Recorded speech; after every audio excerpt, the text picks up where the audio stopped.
Céline Dion n'a pas toujours vécu des jours heureux. En janvier 2016, la chanteuse perdait l'amour de sa vie, René Angélil.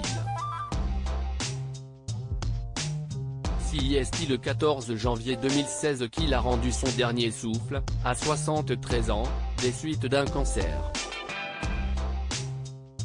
Déjà très affectée par cette perte, elle avait révélé, 2 jours plus tard, que son frère, Daniel, venait lui aussi de s'éteindre.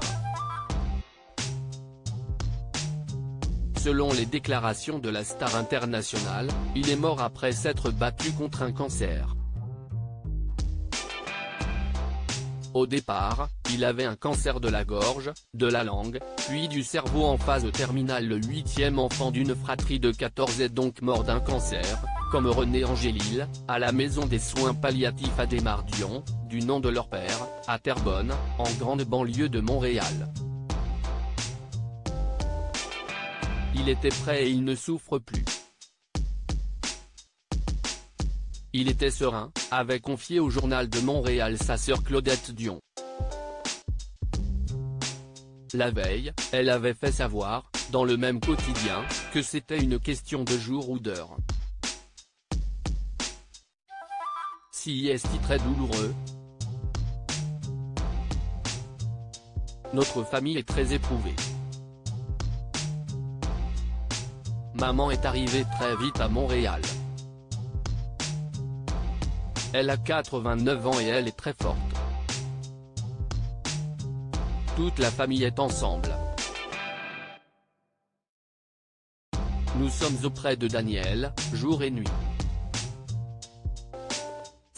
C'est donc entouré des siens que Daniel Dion était mort. En rendant son dernier souffle, il laisse derrière lui ses 2 filles qui étaient âgées de 25 et 32 ans lors de sa mort. Il était également l'heureux grand-père de 2 petits-enfants. Les obsèques de Daniel Dion s'étaient déroulées le 25 janvier 2016, soit 3 jours après celles de René Angélil. La cérémonie s'était déroulée en l'église Saint-Simon et Jude, à Charlemagne. Céline Dion peine à se remettre de la mort de René Angélil comme son beau-frère, Daniel Dion s'est battu des années contre son cancer. Seulement, la maladie a fini par prendre le dessus sur sa soif de vivre. Pour rappel, c'est en 1999 que René Angélil s'est vu diagnostiquer son cancer de la gorge. S'il s'en était remis, en 2014, son agence de communication avait annoncé qu'il avait subi l'ablation d'une tumeur cancéreuse à la gorge le 23 décembre 2013 et qu'il était en convalescence chez lui à Las Vegas. Finalement, la maladie a également eu raison de lui. Tous les ans, les 14 janvier, Céline Dion a la cœur gros. Il n'y a pas une seule journée sans qu'elle ne pense au père de ses 3 enfants, René Charles, Nelson et Eddie. Ainsi, elle n'hésite pas à lui rendre des hommages appuyés comme le 14 janvier 2022. Je mentirais si je disais que je vais bien, je pense à toi au moins 100 fois, car dans l'écho de ma voix j'entends tes mots comme si tu étais là. Tu me manques, Céline XX. Avait écrit l'interprète de Courage, en légende d'une photo de son défunt époux en noir et blanc. La famille Dion est une famille d'artistes. Dans la famille Dion, la musique a toujours été au cœur de l'éducation. Pour cause, les parents de Céline Dion étaient musiciens. Thérèse Dion jouait du violon et Adhémar Dion jouait de l'accordéon.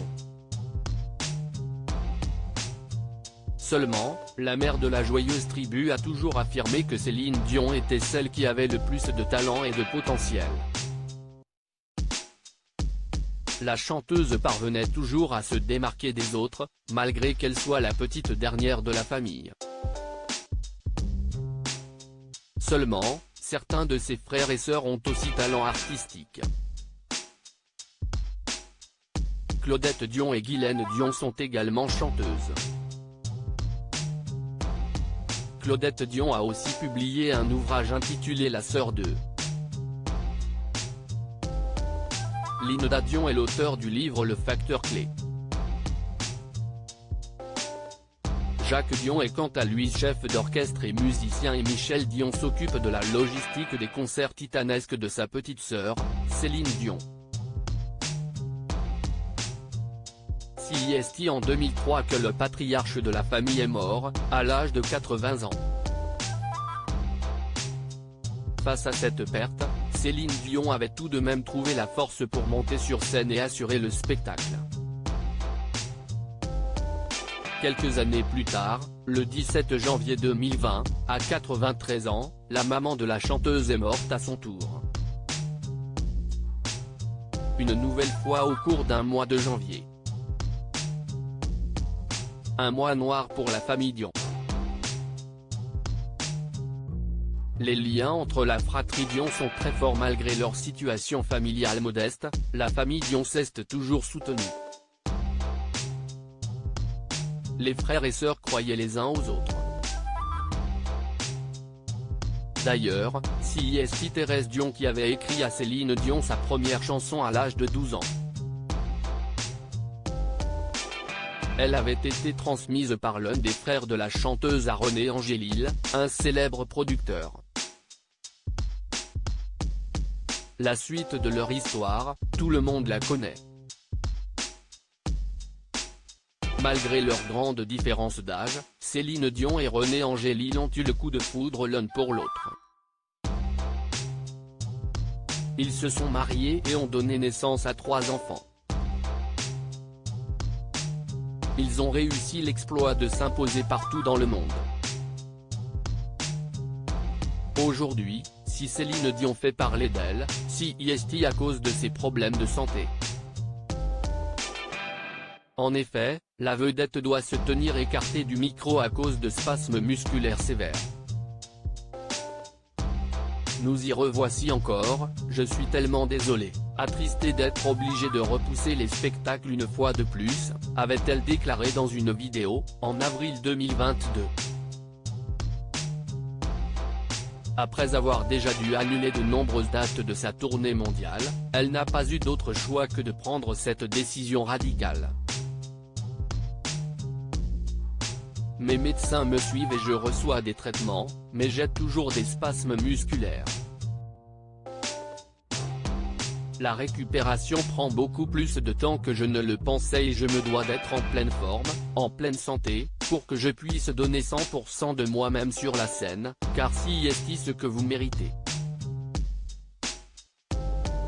Je tenais à vous dire comment je me sens, vous dire que je suis tellement désolée de cette nouvelle, avait-elle encore déclaré face à la caméra. Pour pouvoir de nouveau remonter sur scène, elle avait assuré qu'elle allait tout mettre en place et bien se reposer.